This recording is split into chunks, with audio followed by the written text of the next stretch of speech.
Welcome to my YouTube channel exam Gyan में आप सबका स्वागत है। आज हम देखेंगे मध्य प्रदेश के महत्वपूर्ण प्रश्न जो कि आगामी परीक्षा के लिए इम्पोर्टेंट है। पहला प्रश्न है हमारा, वो है मध्य प्रदेश राज्य पर्यटन विकास निगम की स्थापना कब की गई थी। तो इसका सही आंसर क्या हो जाएगा?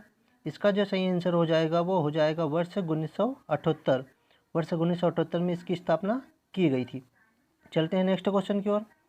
अगला जो प्रश्न है हमारा वो है, मध्य प्रदेश पर्यटन नीति कब लागू की गई थी। तो इसका सही आंसर क्या हो जाएगा? इसका जो सही आंसर हो जाएगा वो हो जाएगा फर्स्ट वाला, 5 सितंबर 2012 को इसकी स्थापना की गई थी। चलते हैं अगले प्रश्न की ओर। अगला जो प्रश्न है हमारा वो है, खजुराहो के मंदिर को यूनेस्को की विश्व विरासत सूची में कब शामिल किया गया था। तो इसका जो सही आंसर हो जाएगा वो हो जाएगा वर्ष 1986। वर्ष 1986 में यूनेस्को की विश्व विरासत सूची में खजुराहो के मंदिर को शामिल किया गया था। आपसे ये भी पूछ सकता है कि इन मंदिरों की स्थापना किसने की थी। तो इनकी स्थापना की थी चंदेल शासक विद्याधर ने। चंदेल शासक विद्याधर ने इनकी स्थापना करवाई थी। वर्ष 1989 में किसको यूनेस्को की विश्व सूची में शामिल किया गया था। तो वर्ष 1989 में सांची के बौद्ध स्तूप को शामिल किया गया था। 2003 में किया गया था भीमबेटका की गुफाओं को शामिल इसमें किया गया था। चलते हैं अगले प्रश्न की ओर। अगला जो प्रश्न है हमारा वो है, खजुराहो के कंदरिया महादेव मंदिर का निर्माण किसने करवाया था। तो इसका सही आंसर क्या हो जाएगा? इसका जो सही आंसर हो जाएगा वो हो जाएगा चंदेल शासक विद्याधर। चंदेल शासक विद्याधर ने खजुराहो के कंदरिया महादेव मंदिर का निर्माण करवाया था। इसके अलावा यशोवर्मन के उत्तराधिकारी राजा धंग ने 950 से 980 ई के मध्य में पंचरत्न शैली में निर्मित जैन मंदिर का निर्माण करवाया था। राजा धंग थे, इन्होंने 950 से 980 के मध्य पार्श्वनाथ मंदिर का निर्माण करवाया था। राजा हर्षवर्मन, तो इन्होंने खजुराहो के मत्स्येश्वर मंदिर का निर्माण करवाया था। चलते हैं अगले प्रश्न की ओर।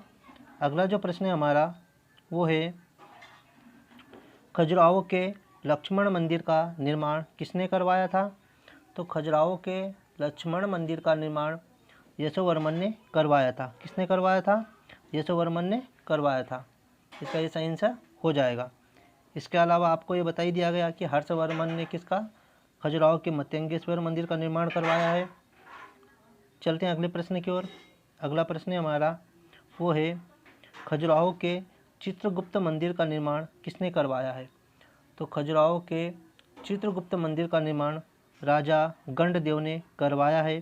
चंदेल शासक विद्याधर ने खजुराहो के मंदिरों का निर्माण करवाया था, कंदरिया महादेव मंदिर का निर्माण करवाया था, और हर्षवर्मन ने मत्स्येश्वर मंदिर का निर्माण करवाया था। चलते हैं अगले प्रश्न की ओर। अगला जो प्रश्न हमारा वो है, खजुराहो के पार्श्वनाथ मंदिर का निर्माण किसने करवाया था। तो खजुराहो के पार्श्वनाथ मंदिर का निर्माण किसने करवाया था? आपको सबको मैंने बता ही दिया इससे पहले, राजा धंग ने करवाया था। इसका निर्माण किसने करवाया था? पार्श्वनाथ मंदिर का निर्माण राजा धंग ने करवाया था। तो यहाँ पर ऑप्शन में नहीं है, तो आप ये लिख सकते हैं यहाँ पर राजा धंग ने इसका निर्माण करवाया था। ये ऑप्शन यहाँ पर नहीं दे रखा है। चलते हैं अगले प्रश्न की ओर। अगला जो प्रश्न है हमारा वो है, सांची के स्तूप की खोज किसने की थी। तो सांची के स्तूप की खोज किसने की थी? इसका सही आंसर क्या हो जाएगा? इसका जो सही आंसर हो जाएगा वो हो जाएगा जनरल टेलर। जनरल टेलर ने सांची के स्तूप की खोज की थी। और सांची के स्तूप को बनवाया किसने था? तो आप सबको पता होगा, सांची के स्तूप को सम्राट अशोक ने बनवाया था। और इसको विश्व विरासत सूची में कब शामिल किया गया था? तो इसको विश्व विरासत की सूची में 1989 में इसको शामिल किया गया था। चलते अगले प्रश्न की ओर। अगला जो प्रश्न है हमारा वो है, भरहुत स्तूप की खोज किसने की थी। तो भरहुत स्तूप की खोज किसने की थी? भरहुत स्तूप जो है ये सतना में है, और ये शुंग काल में बनाया गया था। और इसकी खोज की थी 1873 में अलेक्जेंडर कनिगम। किसने की थी?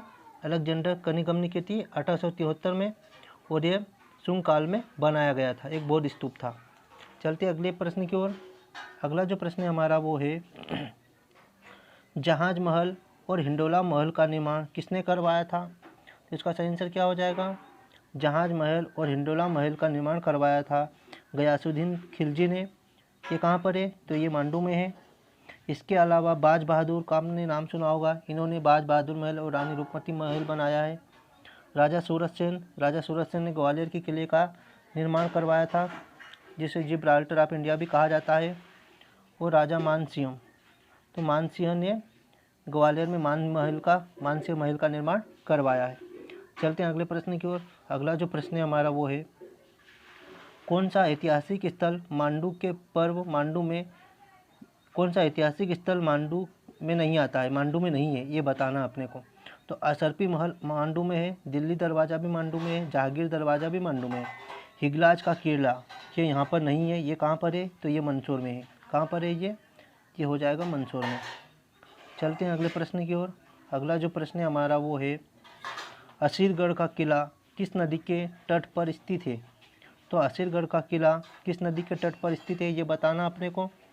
तो इसका सही आंसर क्या हो जाएगा? तो इसका सही आंसर हो जाएगा ताप्ती नदी। ताप्ती नदी इसका सही आंसर हो जाएगा। असीरगढ़ का किला कहाँ पर है? ताप्ती नदी के किनारे है। असीरगढ़ के किले को क्या कहा जाता है? इसे दक्षिण का प्रवेश द्वार भी कहा जाता है। इसको क्या बोला जाता है? दक्षिण का प्रवेश द्वार। चलते हैं अगले प्रश्न की ओर। अगला प्रश्न हमारा वो है ओरछा की स्थापना किसने की थी? तो ओरछा की स्थापना किसने की थी? इसका जो सही आंसर हो जाएगा वो हो जाएगा रुद्र प्रताप। रुद्र प्रताप ने ओरछा की स्थापना की थी। ओरछा किस नदी के किनारे बसा हुआ है? तो इसका सही आंसर क्या हो जाएगा? बेतवा नदी हो जाएगी इसका। बेतवा नदी के किनारे ओरछा बसा हुआ है। और जहांगीर महल भी ओरछा में है, जो कि एक बार बार पूछे जाने वाला क्वेश्चन है। जहांगीर महल भी ओरछा में है। चलते अगले प्रश्न की ओर। अगला जो प्रश्न हमारा वो है चंदेरी कौन सी नदी के किनारे स्थित है? तो चंदेरी कौन सी नदी के किनारे स्थित है? तो चंदेरी जो है ये बेतवा नदी के किनारे स्थित है। और चंदेरी को क्या कहा जाता है? इसे बावड़ियों का शहर भी कहा जाता है। और यहाँ पर क्या है? हवा महल भी यहीं पर है। चलते अगले प्रश्न की ओर। अगला जो प्रश्न है हमारा वो है ग्वालियर के किले का निर्माण किसने करवाया था? तो ग्वालियर के किले का निर्माण किसने करवाया था? आप सबको पता ही होगा, राजा सूरत सेन ने करवाया था। और ग्वालियर के किले को जिब्राल्टर ऑफ इंडिया भी कहा जाता है। इस तरह ये वीडियो यहीं पर ख़त्म होता है। यदि आपको मेरा वीडियो पसंद आया है तो इस वीडियो को सब्सक्राइब करें, लाइक करें और शेयर करें। और इस तरह की वीडियो देखने के लिए इस चैनल को सब्सक्राइब करें, क्योंकि इस तरह की वीडियो आपको इस चैनल पर आगे भी मिलते रहेंगे। Thank you.